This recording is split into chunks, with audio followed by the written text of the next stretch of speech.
verify that one from raising kids. Yep. I said, no, how are bananas made? And they said, well, down in South America, they have these spiders that live up in the trees, and when they die, all their legs fold up, and mold begins to grow on the dead spider legs. And a banana is really nothing but moldy spider legs. I said, you guys are lying to me. You just want this banana because you know it's the last one. They said, no, brother, we're not lying. You cut that thing in half and look in the middle, you can still see the black spots where his legs were.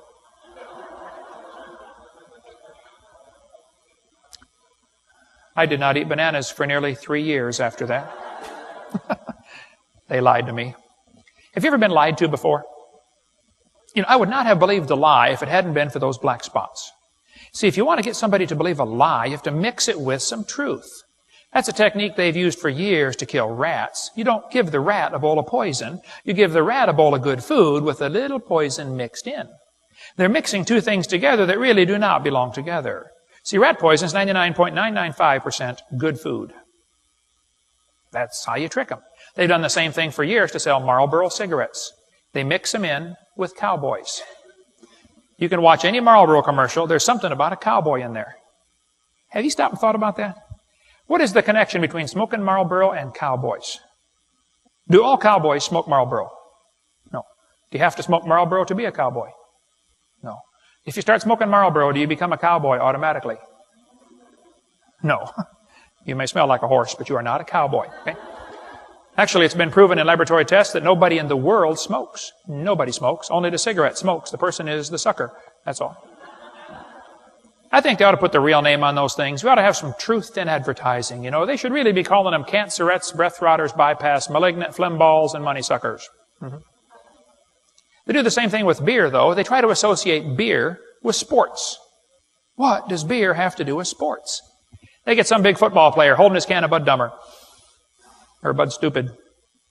They call it Budweiser. It don't make him any wiser, that's for sure. He's got his Bud Dummer, Miller Low Life, or Dead Dog, whatever it is. He says, man, you drink this stuff and you will be a football player. Yeah, right. Bible says, you drink that stuff, you will wreck your life. Who hath woe, who hath wounds without cause, they that tarry long at the wine. Bible says, don't even look at it when it gets fermented. Habakkuk said, woe to him who giveth his neighbor drink. There's a lot in the Bible about don't even touch that stuff. One kid said, what's the matter, Hovind? Don't you like beer? I said, I don't know. I've never tasted it. I'm 52 years old, never had a drop in my life. Well, I've had NyQuil a couple times. But he said, how do you know you won't like it if you don't try it? I said, now, son, that's a brilliant way to live your life. Let me ask you a question, son. Have you ever laid your head under a semi-truck? Well, how do you know you won't like it if you don't try it? You don't have to try everything to figure out if it's good or bad, okay? There are other ways to learn, you know, like watching somebody else do it. Wow, don't do that. That will hurt, you know. Like famous redneck last words. Hey, y'all, watch this, you know. I like science, folks. I collect science books, and there's a lot of good science in these books, but there's some poison mixed with it. It's kind of like the rat poison. It's not the good food I'm against. It's the poison. We like science. We have Dinosaur Adventureland in Pensacola. Come on down, pay us a visit. It's a science center, a museum, and a theme park, all based on creation. We're having so much fun. We've had over 50,000 visitors now just in the first couple of years we've been open. Lots of things to do down there. We got a 7-foot snake that ate a kid last week. She's gone now. But that's okay. There's a lot of kids, and you can always make another one. We have lots of things to play with. We collect skins and skulls of animals, so you hunters get out there and send me Bambi's daddy's head if you want for a museum. Everything we do has a science lesson and a spiritual lesson. We like science at our place. We have all kinds of fun things to do. John shot the T-Rex and hung his head on the building right there. Have a museum all based on creation and a science center with everything with hands-on science lessons and spiritual lessons. Matter of fact, we teach the kids the scientific way to shoot a rubber band. I need a boy and a girl who would like to learn the scientific way to shoot a rubber band. Who would like to learn? Okay, that boy right there, come on up here. And one girl, let's get one girl. Come on.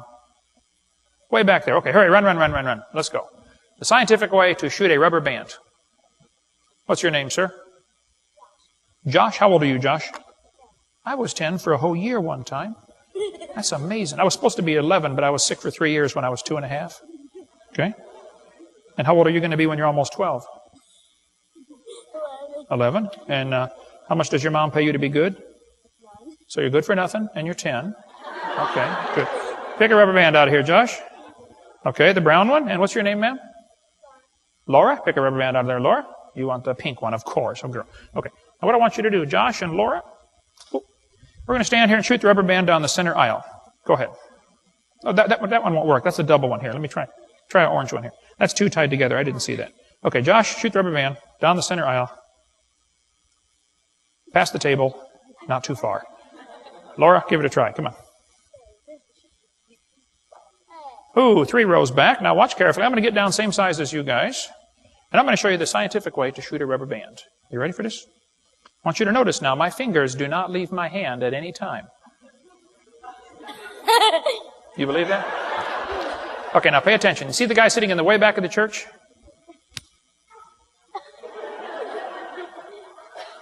About 3/4 of the way there. Now, probably right about now, you're thinking of a question that has 5 words in it. What question are you thinking of? How do you do that? See, I told you it had 5 words in it, right?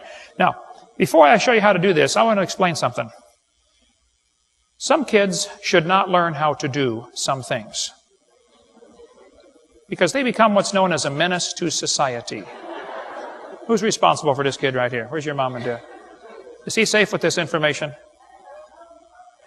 Mom says no. And who's responsible for this one here? Where's... Nobody? Oh, back there. Did your husband come? No. Okay, now pay attention. The scientific way to shoot a rubber band, okay? There are 2 sides to the rubber band. Are you with me so far? Okay. One side represents your flesh, that's your body, okay? The other side is your spirit. Now, your spirit has to live in your flesh, or else you're dead. See, if your spirit ever leaves your flesh, you got a real problem on your hands. Actually, the neighbors do. Okay. But what most people do wrong in rubber band shooting and in real life, they put the same emphasis on the flesh and the spirit. See, if you pull both sides the same and let it fly, if you could watch it in slow motion, both sides are going... And all the energy is wasted inside the rubber band because the flesh and the spirit are fighting with each other. So, the secret to high-speed velocity through a fluid medium such as the atmosphere, which offers resistance, is to minimize or eliminate the turbulence. Okay? All I did when you guys weren't watching was stretch one side tighter than the other. One side's tight.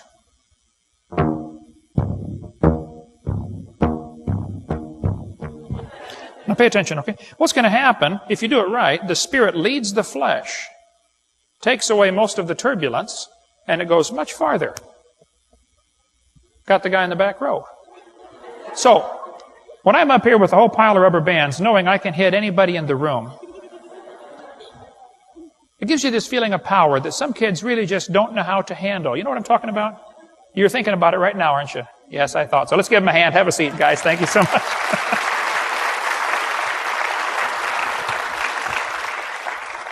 The Bible says, the flesh lusteth against the spirit against the flesh. They're contrary one to another. This is why some of you are not going to go very far in your spiritual life. You feed the flesh too much. Shut off the TV once in a while, simple. Okay? Wait till you see our super airplanes go. Tomorrow, we're going to show you our super airplanes. I make paper airplanes that go so far, if they don't land in a tree or on a building, they go all the way to the ground. Our record with a paper airplane is 450 feet. We're going to put them completely over the building, including the steeple, tomorrow. But we'll do that tomorrow. Okay. We like science. We're not against science. But I'm against poison mixed in with the science. That's all. Here's a first grade textbook. I'll show you what I'm talking about. They tell the kids in first grade, Earth has changed much since its formation 4.5 billion years ago. Now just hold on a minute. Is the Earth 4.5 billion years old? No, as we'll see in a minute. But if you tell that to a first grader, he's going to believe you. First graders believe everything you tell them. They believe bananas are moldy spider legs. I did. And then tell them again in second grade, since its formation 4.5 billion years ago, Earth has changed. Down at the bottom it says, life too has evolved on Earth. This word evolved is a very tricky word. I've done over 90 debates and about 7,000 radio and TV call-in talk shows, and I've learned how to win the debate on evolution in the first 5 minutes. It is so easy. If somebody says, do you believe in evolution? I say, well, what do you mean?